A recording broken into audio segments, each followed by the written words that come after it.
అండి, welcome back to my channel. అందరూ ఎలా ఉన్నారు? బాగున్నారా? ఈరోజు మరో మంచి ఇన్ఫర్మేటివ్ వీడియోతో మీ ముందుకు వచ్చేసానండి. అదేంటంటే ఈ కరోనా వైరస్ ప్రభావంగా మనకి ఫేస్ మాస్కులు దొరకడం చాలా కష్టమైంది కదా. ఒకవేళ అవి దొరికినా కూడా చాలా ఎక్కువ ప్రైస్ ఉంటున్నాయి కదా. సో మరి అయితే ఈరోజు ఎలాంటి ఖర్చు పెట్టకుండా, ఇంకా మనం బయటకు వెళ్ళి తీసుకురావాల్సిన అవసరం లేకుండా ఇంట్లోనే ఈ ఫేస్ మాస్క్ ని ఏ విధంగా చేసుకోవాలనేది మీతో షేర్ చేసుకోబోతున్నాను. ఇది చాలా ఈజీ అండి, ఎవరైనా చాలా ఈజీగా చేసుకోవచ్చు. నేను 2 మెథడ్స్ లో మీకు చూపించబోతున్నాను. మిషన్ ఉన్న వాళ్ళు చేసుకోవచ్చు, ఇంకా మిషన్ లేని వాళ్ళు కూడా చాలా ఈజీగా చేసుకోవచ్చు. ఈ 2 పద్ధతిలోనే కాకుండా ఇంకా చాలా రకాలుగా చేయొచ్చండి. అవి నేను ఇంకో వీడియోలో షేర్ చేస్తాను. ఇప్పుడైతే మీరు ఈ ఫేస్ మాస్క్ ని ఏ విధంగా తయారు చేసుకోవాలనేది చూసేయండి.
మరి దీని యూజెస్ కూడా ఎలా ఉన్నాయనేది చూద్దాం. ఫస్ట్ ఆఫ్ ఆల్ మనం పిన్స్ వేసి కొట్టాం కదా, ఇది చూడండి, దీన్ని పెట్టి చూస్తాను.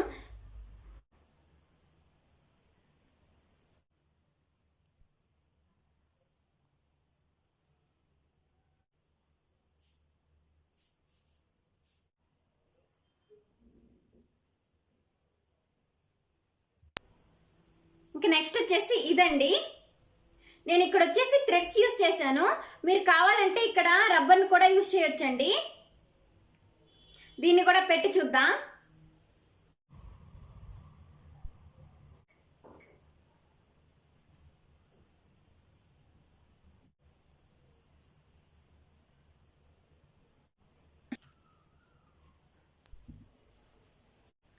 చూసారు కదండి, ఇంకా బయట కొనాల్సిన పని లేకుండా ఇంట్లోనే చాలా ఈజీగా ప్రిపేర్ చేసుకోవచ్చు. ఇంకా ఈ మాస్కులు వచ్చేసి మీ సైజుకి తగ్గట్టు మెజర్ చేసుకోండి. లేదంటే ఏదన్నా పాత మాస్క్ అని ఉంటే దాన్ని మెజర్ చేసుకోనన్నా మీరు చేసుకోవచ్చు. ఈ విధంగా ఇంట్లోనే మీరు మాస్కులు రెడీ చేసుకోవడం వల్ల మీకు మనీ సేవ్ అవుతుంది. ఇంకా బయటకు వెళ్ళి కొనాల్సిన అవసరం కూడా ఉండదు. ఈ మాస్కులు మీరు క్లాత్లు దొరుకుతాయి కదండి, కొంచెం కాటన్ టైప్ క్లాత్, ఈ విధంగా ఇలాంటి క్లాత్స్ వాటితో అన్నా మీరు చేసుకోవచ్చు. ఇంకా కిచెన్ టిష్యూ పేపర్స్ వాటితో కూడా మీరు చేసుకోవచ్చు. మరైతే ఈ వీడియో మీకు నచ్చినట్లయితే ప్లీజ్ లైక్ చేసి సబ్స్క్రైబ్ చేసుకోండి. మీ ఫ్రెండ్స్ అండ్ ఫ్యామిలీ మెంబర్స్ కి షేర్ చేయండి. Thank you so much for watching. Bye, have a nice day.